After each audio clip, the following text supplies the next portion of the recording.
Greetings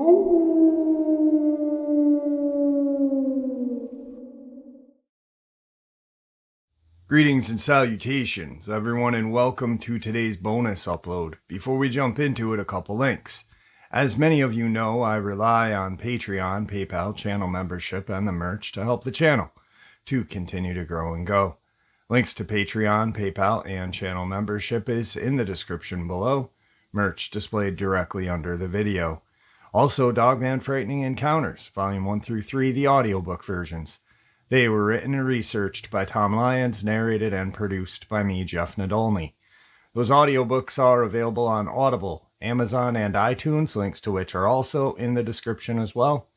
And finally, last but definitely not least, if you'd really like to help support the channel to continue to grow and go, simply subscribe. It doesn't cost a cent.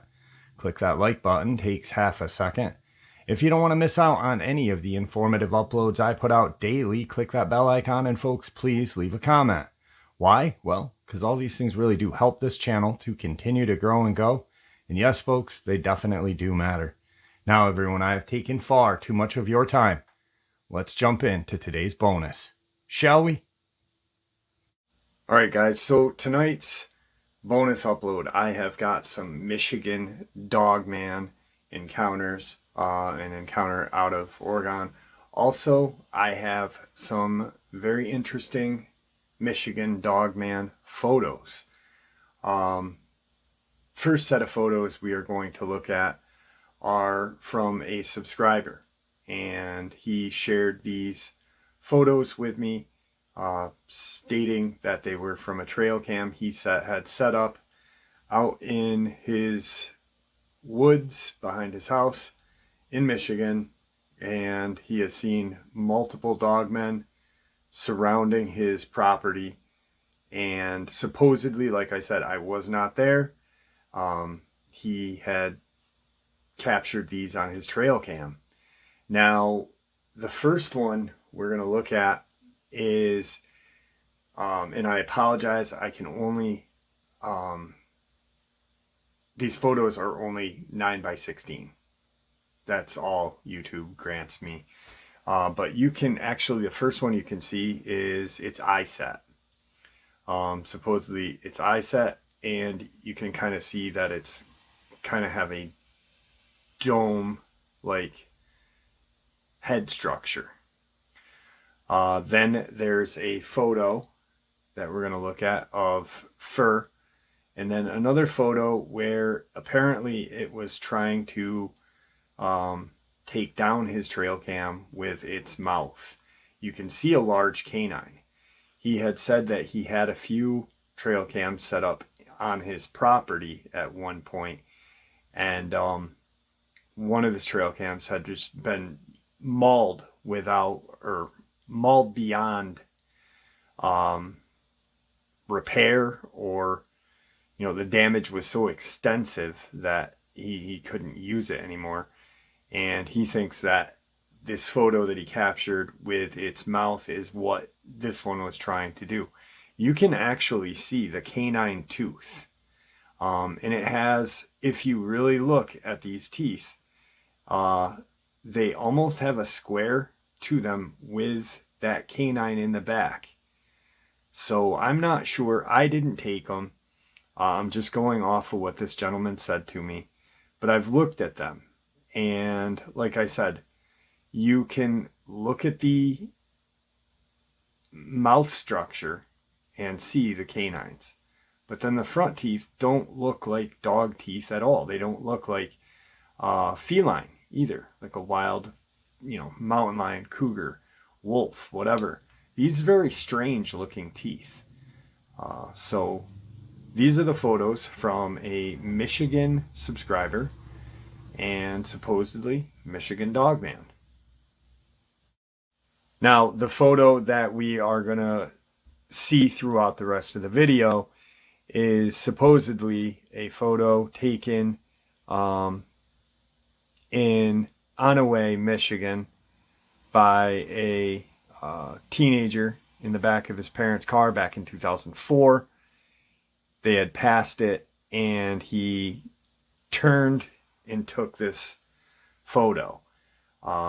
Once again, I wasn't there.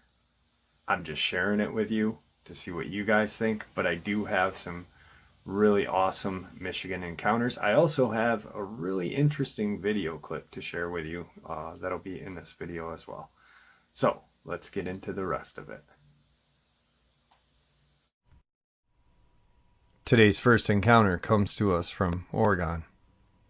I live in the mountains about 10 miles outside of a small town. I live near a winding back road highway well known for its many fatal accidents, a lot of which happen to be collisions with animals, deer, small rodents, sometimes more often than not, mountain lions.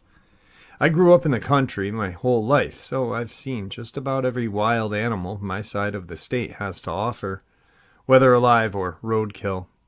Recently, I saw one that I could neither identify or rationalize. My husband and I had stopped for dinner with a coworker in town down that windy road from our home. Once it grew close to midnight, I knew we should be heading back. My husband insisted he wanted to stay a bit longer to have a drink with his buddy. Reluctantly, I agreed that he could stay, even though he knows I hate going home late by myself. We have about a half-a-mile driveway leading to our home, which is blocked off by a padlocked gate. I get paranoid every time I have to get out of my car and unlock the gate, pull inside, and then relock the gate behind me. Not that I'm afraid of someone attacking me, but way up in the country, a wild animal mauling me. The number of mountain lions and bears in our area was definitely above average. I headed back home alone, my husband promising me he'd only be about another hour. I took the dangerous road extra cautiously this evening. The thick cover of trees surrounding the road made it pitch black. After finally arriving to my road, I hit the gravel faster, eager to get inside.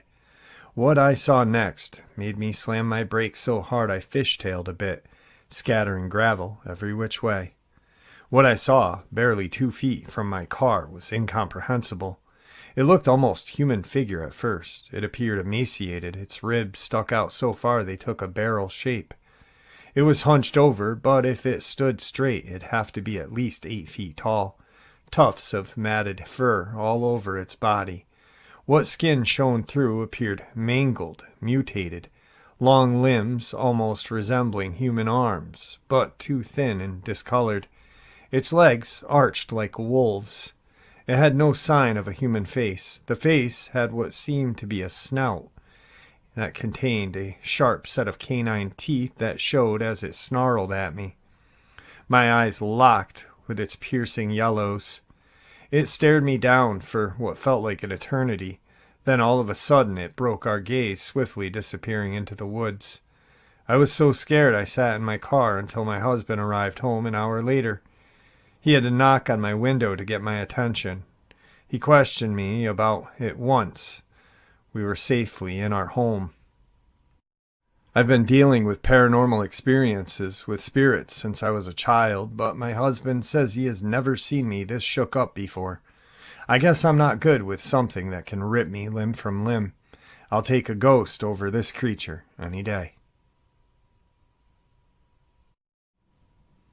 Tonight's second encounter comes to us from Lower Michigan 5 years ago, from a law enforcement officer. They found the first body. It was a hiker that had gone missing weeks prior. When my partner and I arrived on the scene, we had found the responding officers visibly shaking, one of which had vomit drying on his uniform. The other officers that were on duty were making a conscious effort to avoid the taped-off thicket of woods while talking to the Boy Scout troop that had the misfortune of stumbling upon the remains of a hiker draped over a branch about 12 feet from the ground. My partner and I went under the tape and headed over to the tree to investigate the scene. As soon as we were within 25 feet of that tree, we were hit with the sickly, sweet smell of death. I immediately grabbed the Vicks I kept in my blazer pocket along with a dust mask, rubbed the Vicks under my nose, and put the mask over my nose and mouth. It was too late for my partner, as I saw him scrambling away to the brush pile to relieve his stomach of breakfast that we had only eaten an hour ago. I approached the tree by myself as a few officers who could stomach the smell were taking pictures of the scene and looking for clues as to what had occurred there while we waited for the coroner to arrive. My first instinct was that the unfortunate hiker had come across a female bear and her cubs, but the suspicion was soon allayed when I saw the remains of the body for the first time. It was draped over a branch backward, with the top 3/4 of its skull and face barely hanging from the back of its scalp. Its silver-white hair flowed in the gentle breeze. He looked to have been about 6 feet and roughly 180. There was no way a bear native to Michigan could drag a corpse 12 feet into a tree, not to mention that there would be no reason for a bear to do that. I had briefly thought about a mountain lion attack, but cougars were extremely rare in the lower peninsula, and they usually bury what meat they don't immediately consume. All of these thoughts went through my head in about 2 minutes while I stared at the carnage before me. While I initially ruled out an animal attack, I thought it best to contact the DNR over to Cadillac to confirm my theory. Once my partner stopped puking and approached the tree now wearing his mask, I had him call DNR post to see if there was an officer in the area that could come and investigate. We were in luck, as there was an officer in Bitely that would be on scene about 15 minutes. By this point, the local news crews had arrived and were pestering the officers for a lead. I've been a detective for 26 years in October, so I had learned to tune out the news and focus on the investigation at hand, but my partner was a little greener than I was and had trouble focusing. I eventually got him to focus enough to notice the very large prints in the still damp mud. They were definitely animal in nature, but none that I had seen before. Paired with incredibly deep scratch marks around the tree's trunk, it was now decidedly better that we had contacted DNR. Once DNR arrived, I was pleasantly surprised to see a shapely young woman instead of an older man I was expecting in the area. While she was young, she was incredibly knowledgeable about the area and wildlife. She was actually a member of the local Potawatomi tribe, which would explain her knowledge of the area and wildlife. She explained the monstrous prints were canine in nature, but for the prints to be that large, the animal in question would have to be enormous, at least 400 to 500 pounds, and over 7 feet tall if on its hind legs. What I hadn't noticed until she said was hind legs. They appeared to be an approximate gape of a very large man and not canine. The newspaper article eventually read Mountain Lion Attacks Hiker, but I know that not to be true, and so does that DNR lady. Today's third encounter. This happened not too long ago, and I really need to share it to get it off my chest. I live in the deep south, and as such, I am used to traveling long stretches of highway without streetlights or civilization. I honestly prefer it, but that's because I'm in the safety of my vehicle. Walking in it is not the same. I was coming back home from visiting my sister a couple of counties over. She had gotten sick at the very beginning of the pandemic and almost died from it. She recovered, obviously, but her lungs suffered a good bit of damage. So I go and visit when I can now that everything is semi-back to normal. It's about a 4 to 5 hour drive, and I had left later than I intended, just because I got caught up talking. Once I got on the highway that will take me straight home, houses become sparse, and no streetlights can be seen, except for a few near houses. About 10 miles away from my home, my check engine light pops on, and no sooner did I look at it, my car began making this god-awful noise, and I had to pull over. Using the light from my phone, I tried looking under the hood, but couldn't see anything by this measly light. So I called my wife to come pick me up, and I would deal with it in the morning. No answer. She had a bad habit of letting her phone die and not realizing it. Calling a tow truck was not worth it because I'm so far out. By the time they get there, I could have walked home. So that's what I did. I'm in okay shape, and it's a straight shot home, so I figured no biggie. It was a peaceful walk for about an hour. It was a moonless night, but the stars were out and the crickets were chirping, but I realized that they had gone silent, and then I could swear I heard footsteps behind me.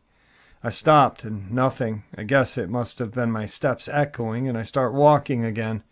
There the steps were again, so I stopped. Same thing.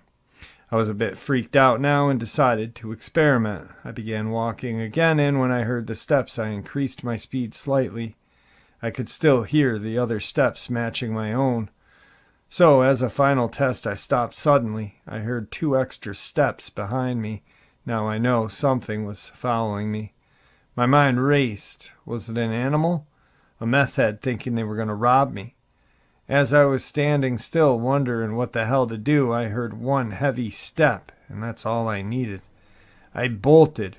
Now I could hear heavy footfalls, not even trying to disguise themselves. I knew I couldn't keep this up, and it was gaining on me. About that time, karma, divine intervention, whatever you want to call it, happened. A light appeared behind me, and I could hear an engine, but I didn't dare look behind, lest I slowed.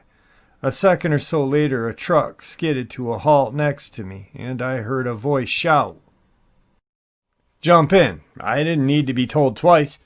I grabbed the side of the bed and rolled in the back, and no sooner had I, the driver sped off so fast I slid into the tailgate. I didn't really care. I looked back, but it was so dark I couldn't see anything, but I swear I heard a growl over the truck's engine. I looked back toward the cab, and the driver was opening the back window and had his interior light on. I recognized that it was my neighbor, about a mile apart, but still. I poke my head in the cab and tell him thanks. He looks at me with these wide eyes. WTF was that? I don't know, man. I just heard it chasing me, and I never stopped to look. He told me that he had seen my car some ways back and wondered if I needed any help, so he drove slowly looking for me. He said he spotted me running, and some giant, vaguely human shape was chasing me. He said it looked to be just shy of 7 feet, by his guess, and as wide as a barn. I asked him if he thought it was a bear, and he looked at me and said, "Do you think it was a bear? I don't." We rode in silence to my house, where he dropped me off, and we'd go in the morning to see about the vehicle, he said. I thanked him and hurried inside and locked the door. Next morning, my wife was hysterical that she had let her phone die and I needed help, but I told her it was okay. I didn't tell her what had happened, though. My neighbor came around 9 a.m. and we drove out to my car. We decidedly did not talk about the night before, but that went out the window when we got to my car. It was destroyed. All the windows had been shattered. The tires looked like they had been slashed by some kind of claw. It looked like the Hulk had gone to town on it. Dents covered almost every inch. Worst of all, there was a deer carcass lying on the roof with its belly ripped open. That encounter reminded me of an encounter I had a subscriber send me about a year ago, maybe a year and a half ago. I'm going to go off the top of my head with it, but it's always kind of just sat there as something really terrifying that could happen to any of us driving a vehicle. So the guy was in his vehicle. He had just come back from a business meeting or something, and heading home out of state. And he was down south in some rural roads, which was the only way to get to where he needed to go. And as he's driving, he pops a tire. His tire just pops. Probably a hot day or something. I don't really remember. Like I said, it was about a year and a half ago. I remember he'd gotten a flat. So he gets out of his vehicle. He gets his jack out, his spare, jacks it up, starts changing the spare. And as he is done changing the tire, he's got his donut on, and he's putting the lug nuts on. The main tire is sitting outside of his car, and he's got his jack down now because he's tightening up the lug nuts, so it's not jacked up yet, or anymore, excuse me. But everything is out of the trunk of his car. His trunk's open and everything. And he sees out of like the peripheral a large kind of creature go into the woods. Dark colored, really dark. Not bipedal, quadruped. And he then kind of just starts to rush a little because he's like, was that a wolf? Was it a bear? What was it? And as he's tightening up like the last lug nut, he hears a growl, and he looks back over, and this creature, Dogman, still on all fours, pops its head out of the woods where it had just entered and is now staring at him. And it gets into the road. It's maybe 50, 60 feet from him, and absolutely huge on all fours.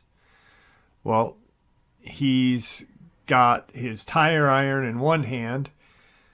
One lug nut is the only thing that he's got to tighten. And he's looking at this creature. He's, thinking, what do I do? Do I tighten this lug nut? Do I throw all the crap in the car and take off? What do I do? And at that point, the creature stands up. And it's huge. It's 7, 8 feet tall. Just a gigantic monster. He then, at that point, jumps into his vehicle because he's thinking, like, do I pick this stuff up, shut the trunk, because it's in the road. His tire, the jack are in the road. Trunk's wide open.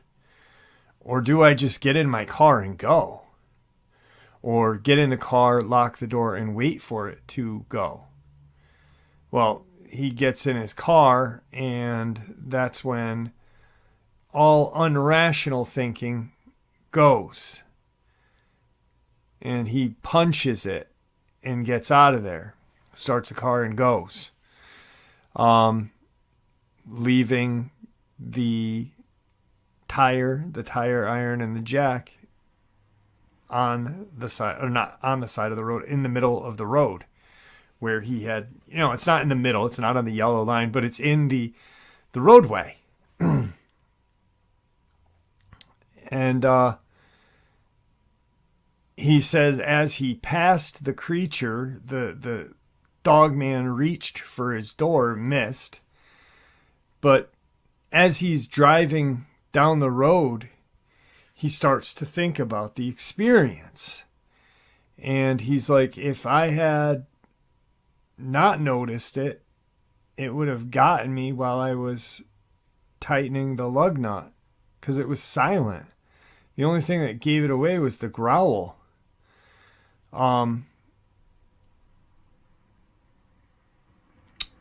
So he starts to think about the size of this creature.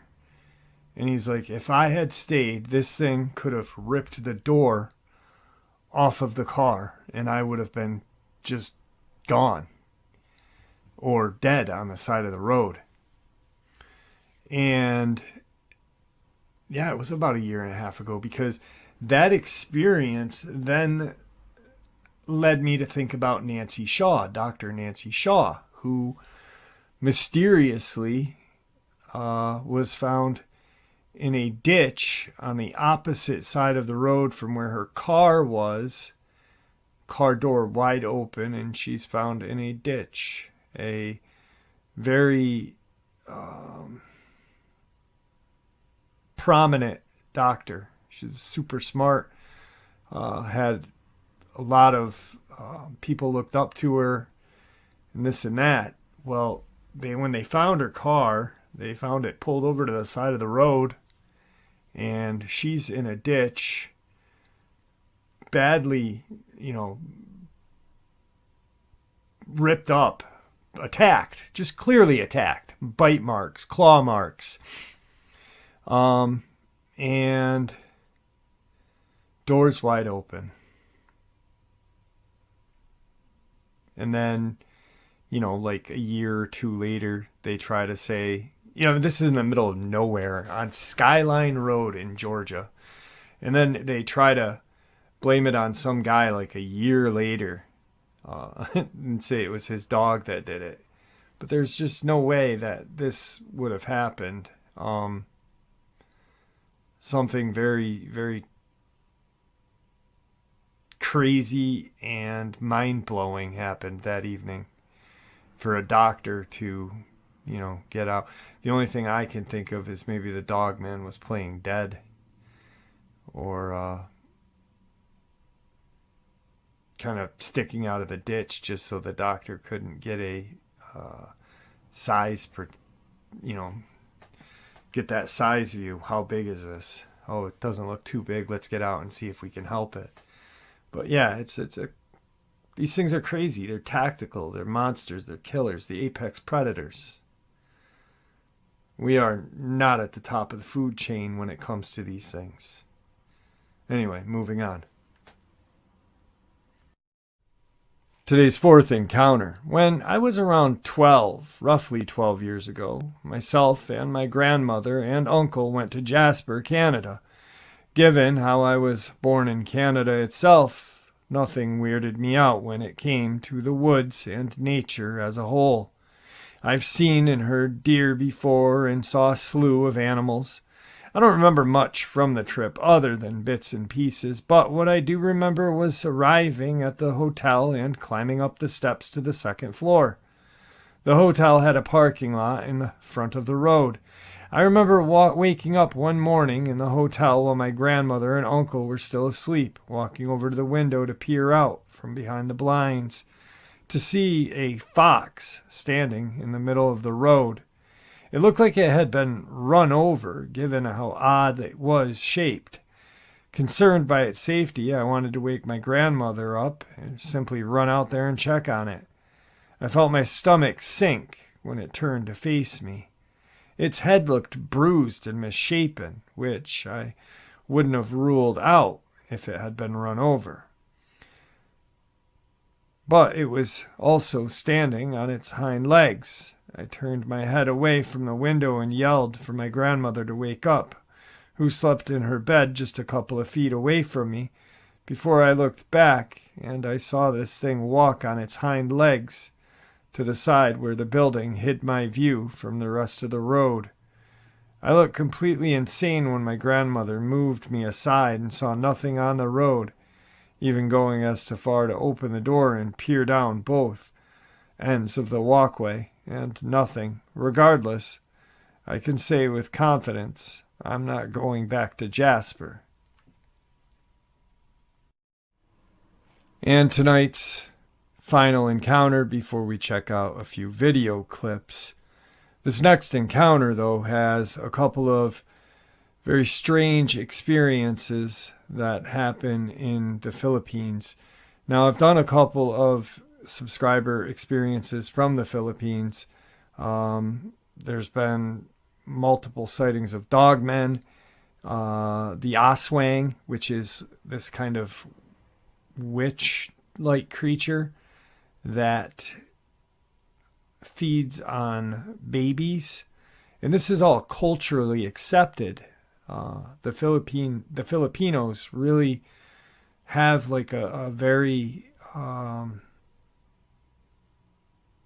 I guess culture where this stuff is accepted and talked about. One of my friends that I went to school with lives there, and he said it's very strange there. I have to ask him. I'm going to ask him next time I talk to him if he's had any kind of experiences like this, but let's get into it.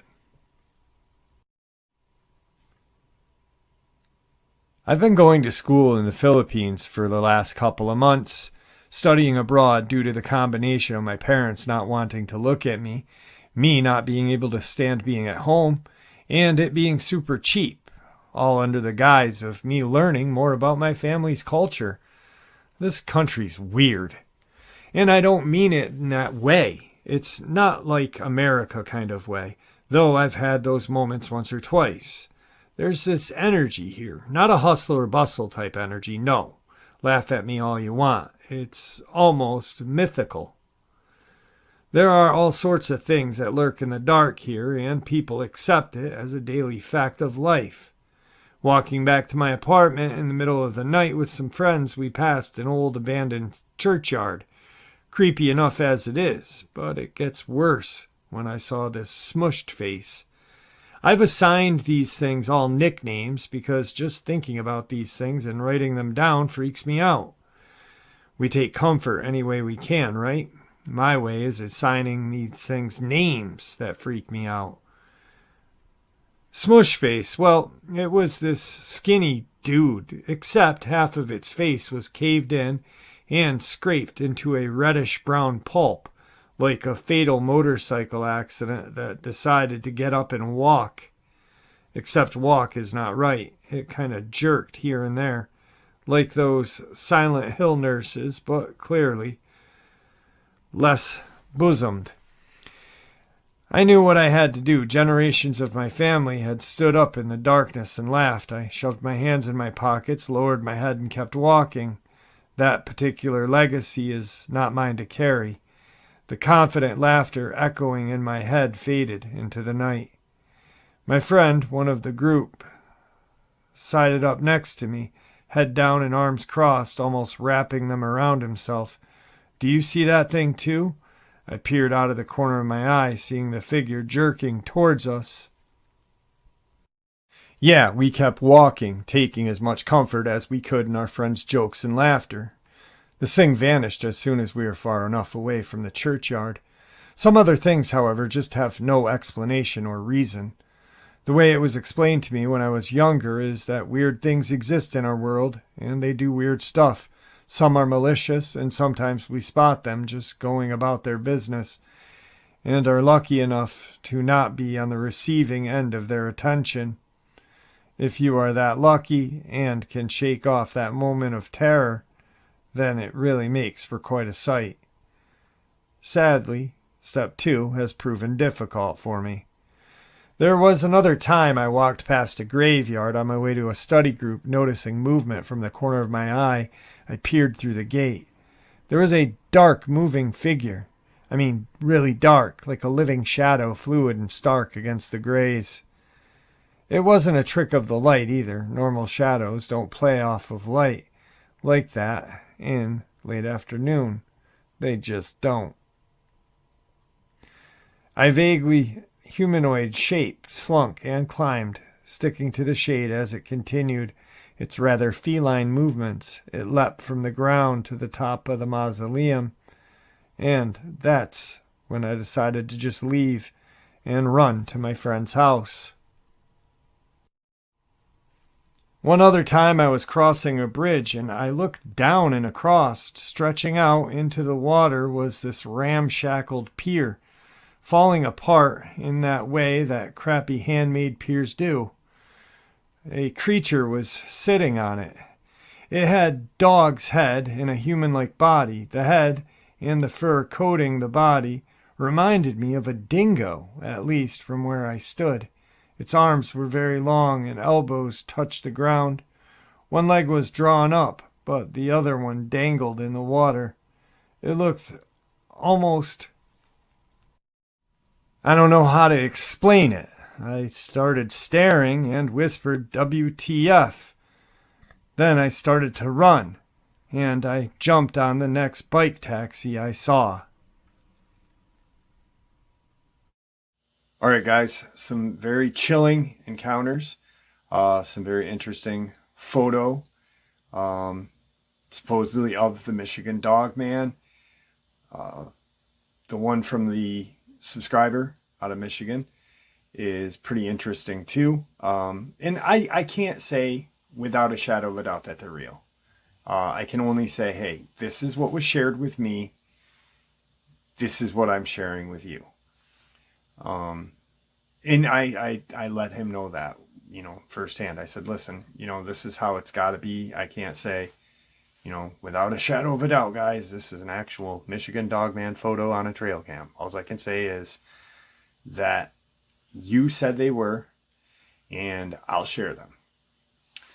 Now, I'd love them to be real, 100%. He really does appear to be an honest guy and a decent guy, so hopefully they are real.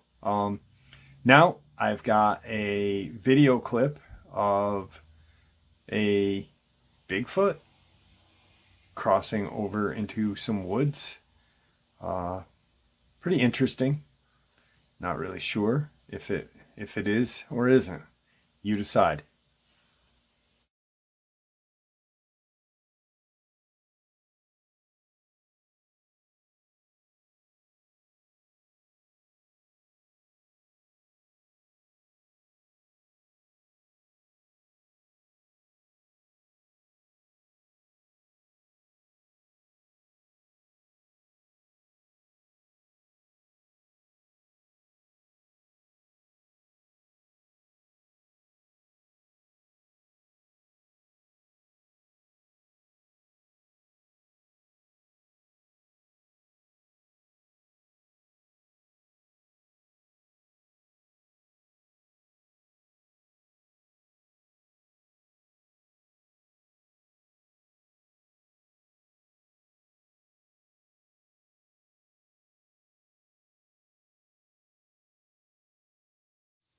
All right, folks, I hope you all enjoyed tonight's bonus upload as much as I enjoyed sharing it with you.